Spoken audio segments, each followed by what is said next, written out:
Assalamualaikum warahmatullahi wabarakatuh. Perkenalkan, saya Bunga Puspita Adiana Putri dengan NIM akhir 025. Pada kesempatan kali ini, saya akan memaparkan hasil praktikum 24 Hour Food Recall pada mata kuliah Survei Konsumsi Pangan. Penilaian konsumsi pangan penting untuk menentukan status gizi individu maupun kelompok. Mahasiswa masuk ke dalam kelompok usia dewasa muda, yakni 19 hingga 29 tahun, yang merupakan kelompok produktif, namun rentan terhadap masalah gizi ganda, baik kekurangan maupun kelebihan gizi. Metode yang kami gunakan adalah 24 Hour Food Recall, yaitu pencatatan konsumsi pangan selama 24 jam terakhir, yang kemudian dibandingkan dengan angka kecukupan gizi atau AKG. Praktikum ini dilakukan selama 2 hari dengan tahapan penentuan bahan, konversi ukuran rumah tangga ke gram, analisis kandungan gizi, hingga evaluasi kecukupan gizi. Tujuan akhirnya adalah melatih pemahaman kami mengenai metode survei konsumsi pangan beserta kelebihan, kekurangan, dan penerapannya. Rumusan masalah dalam praktikum ini adalah: pertama, bagaimana gambaran konsumsi energi dan zat gizi mahasiswa dewasa awal berdasarkan 24 Hour Food Recall. Kedua, apakah asupan gizi tersebut sudah sesuai dengan angka kecukupan gizi? Dan yang terakhir, bagaimana rata-rata kecukupan gizi kelompok dewasa awal berdasarkan hasil recall?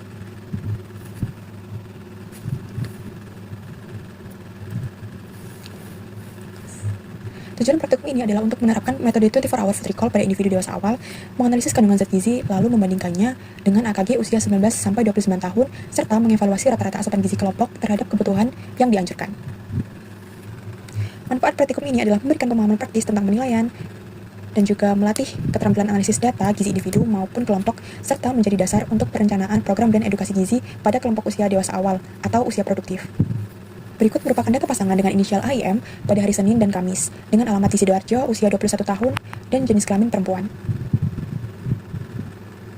Daftar makanan dan minuman hari Senin di pagi hari adalah air putih dan udang keju, siang hari wonton ayam dengan chili oil dan kulit pangsit goreng, serta air putih, selingan sore air putih, dan malam hari air putih. Berikut adalah data analisis asupan gizi pada hari Senin. Energi total sejumlah 631 kilokalori, protein 20,2 gram, lemak 51,3 gram, karbohidrat 22,3 gram, serat 1,5 gram, vitamin A 26 retinol ekuivalen, vitamin C 1 mg, folat 29,9 mikrogram, besi 5 mg, dan kalsium 144 mg. Berdasarkan hasil analisis, rata-rata asupan energi hanya 631 kilokalori per hari, atau sekitar 36% dari kebutuhan normal. Protein tercatat 20,2 gram, hanya 35% dari kebutuhan. Lemak 51,8 gram, relatif lebih baik karena mencapai 103% dari kebutuhan. Artinya lemak cukup, bahkan cenderung sedikit berlebih. Karbohidrat hanya 22,3 gram, setara dengan 45% dari kebutuhan, dan serat hanya 1,5 gram atau 6% dari kebutuhan. Secara keseluruhan, dapat disimpulkan bahwa asupan energi, protein, karbohidrat, dan serat masih jauh di bawah angka kecukupan gizi, sedangkan lemak justru relatif tinggi. Untuk zat gizi mikro, hasilnya juga masih belum memenuhi kebutuhan. Vitamin A hanya 26 mikrogram dari kebutuhan 429 mikrogram. Vitamin C hanya 1 mg dari kebutuhan 63 mg, folat 29,9 mikrogram dari kebutuhan 320 mikrogram, besi hanya 5 mg dari kebutuhan 14 mg, dan kalsium tercatat 144 mg dari kebutuhan yaitu 833 mg. Artinya, semua zat gizi mikro ini masuk dalam kategori tidak mencukupi. Kekurangan ini dapat menimbulkan masalah serius seperti hidung hangat, yaitu kekurangan mikronutrien yang tidak terlihat langsung, tapi berdampak besar pada kesehatan. Daftar makanan dan minuman hari Kamis di pagi hari adalah air putih, sedangkan pagi air putih, siang tempura ikan dan sari roti coklat, selingan sore air putih, dan di malam hari juga air putih. Berikut adalah data analisis asupan nutrisi hari Senin. Energi total sejumlah 517 kilokalori, protein 16,7 gram, lemak 24,7 gram, karbohidrat 58 gram, serat 2,5 gram, vitamin A 4 retinol ekuivalen, vitamin C 0 mg, folat 24 mikrogram, besi 0,8 mg, dan kalsium 16 mg. Dari tabel makro, terlihat bahwa asupan energi harian rata-rata hanya 517 kilokalori, setara 29,8% dari kebutuhan normal.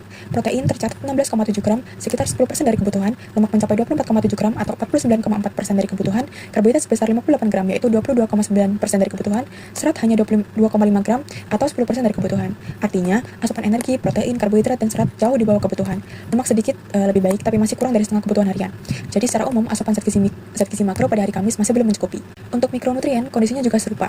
Vitamin A tercatat 54 mikrogram, padahal kebutuhan harian 429 mikrogram, vitamin C 0,8 mg dari kebutuhan 63 mg, folat 16 mikrogram jauh di bawah kebutuhan yaitu 320 mikrogram, besi hanya 0,8 mg, sedangkan kebutuhan 14 mg, kalsium 16 mg, sementara kebutuhan harian 833 mg.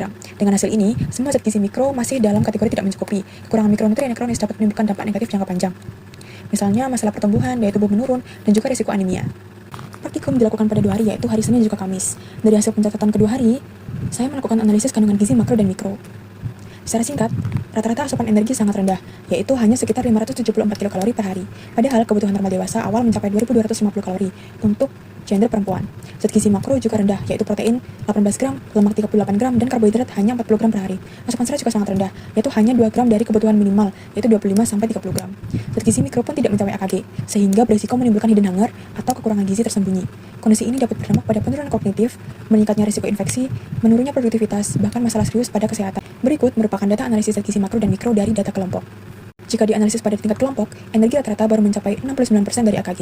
Protein mencapai 107%, lemak mencapai 89%, sementara karbohidrat hanya 54%.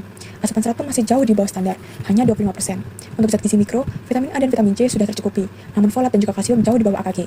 Pola konsumsi mahasiswa ini terlihat tidak teratur, lebih banyak mengonsumsi makanan olahan tinggi protein dan lemak, serta rendah serat dan juga buah.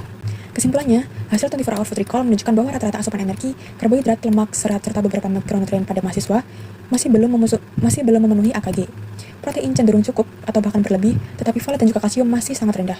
Pola makan ini didominasi makanan praktis yang tinggi energi, namun rendah vitamin, mineral, dan serat, sehingga berisiko menimbulkan masalah gizi yang berdampak pada kesehatan maupun produktivitas. Saran yang bisa saya berikan adalah mahasiswa perlu memperbaiki pola makan dengan menambah sumber karbohidrat kompleks, buah, sayur, serta pangan tinggi kalsium, dan mengurangi makanan cepat saji. Membiasakan sarapan, membawa bekal, serta mengatur jadwal makan secara teratur dapat membantu memenuhi kebutuhan gizi sekaligus mendukung kesehatan. Demikian presentasi saya mengenai hasil praktikum 24 Hour Food Recall. Terima kasih atas perhatiannya. Wassalamualaikum warahmatullahi wabarakatuh.